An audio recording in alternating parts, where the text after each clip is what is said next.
seberapa yakin Pak Aruf bisa menangkan di Jawa Barat ini, Pak? Iya, saya kira tadi saya sampaikan bahwa kita saya khususnya kami berpengalaman 2 kali pilpres dan di Jawa Barat tim kita dapatnya 60%. Sudah 2 kali, tapi Pak Presidennya belum dilantik.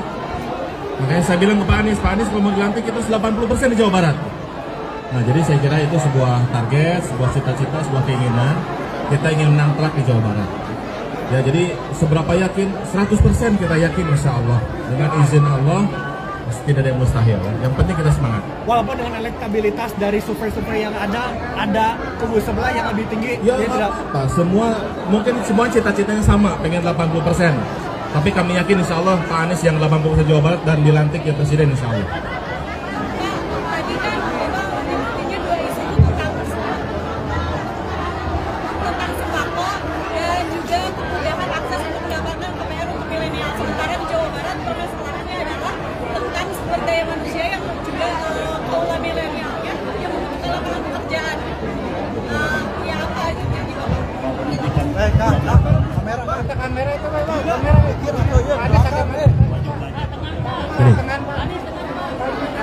Tadi kami sampaikan bahwa ada persoalan-persoalan mendasar. Satu adalah kebutuhan pangan yang harganya tinggi dan lebih dari 50% pengeluaran keluarga rata-rata di Indonesia itu untuk kebutuhan pangan. Kemudian yang kedua, banyak sekali masyarakat yang pada saat ini membutuhkan rumah dan mereka membutuhkan akses untuk bisa KPR. Tapi KPR kita itu KPR yang belum memfasilitasi semua. Mereka yang bekerja di sektor formal mudah dapat KPR, tapi mereka yang bekerja mandiri, mereka yang informal, non formal itu kesulitan. Jadi kita ingin itu rencananya mau diubah. Tadi terkait lapangan pekerjaan sama, investasi yang masuk dan kegiatan investasi itu tinggi, tetapi sektor-sektor yang mendapatkan investasi ini adalah sektor yang tidak banyak menyerap lapangan kerja.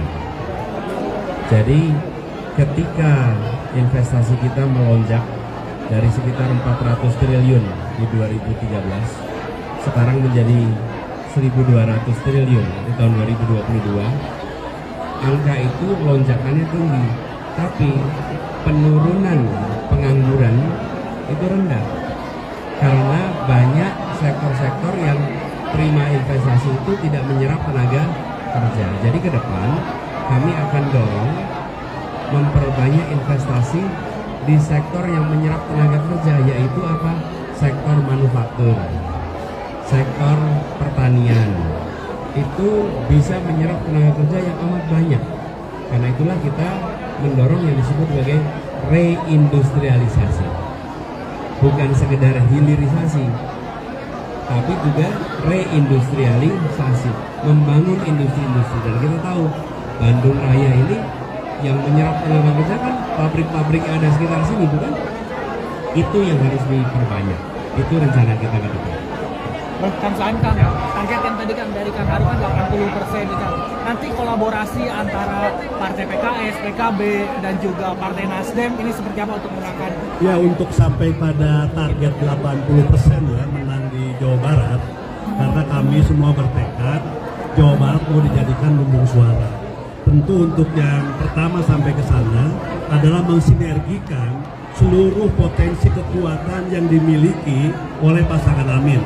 Baik partai koalisi itu harus solid. Yang kedua juga tentu seluruh relawan yang ada di Jawa Barat ini akan kami solidkan, akan kami maksimalkan, sinergikan menjadi kekuatan yang sangat maksimal. Itu yang pertama. Yang kedua, kami juga akan menurunkan kekuatan-kekuatan yang solid maksimal ini ke level yang paling rendah, yaitu di level TPS. Karena sesungguhnya basis kompetisi kita adalah adanya di TPS. Maka TPS itu menjadi bagian yang sangat penting bagi pasangan Amin untuk dikawal, dijaga, dan dimenangkan. Nah, inilah target kami adalah memenangkan 80% di setiap TPS di 140.000 TPS yang ada di Jawa Barat. Kalau semua TPS menang, insya Allah pasangan Amin menang dan keluar menjadi presiden. Itu yang sedang kami lakukan. Pak Anies, yang KPR ini apa beda dengan DP 0%? KPR ini persyaratan-persyaratannya itu sangat membatasi, sehingga mereka yang sesungguhnya memiliki pendapatan yang cukup tapi karena persyaratannya ketat dan hanya bisa diikuti oleh sebagian, maka mereka tidak dapat akses. Jadi ini adalah sebuah kebijakan KPR untuk semua, agar orang-orang yang selama ini sesungguhnya layak untuk mendapatkan fasilitas kredit jadi punya fasilitas kredit.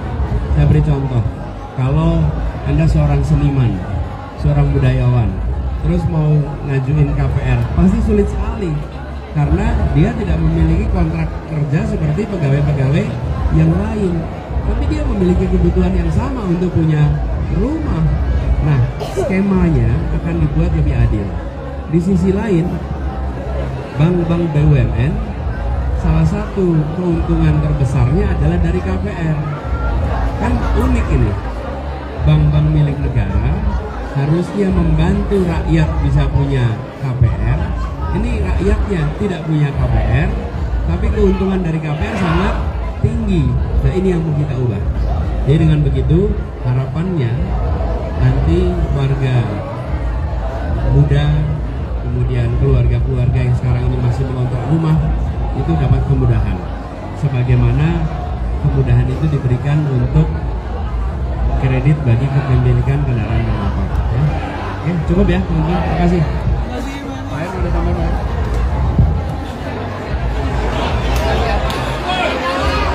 Demikian keterangan Anies usai menemui relawan, konsolidasi relawan di Jawa Barat.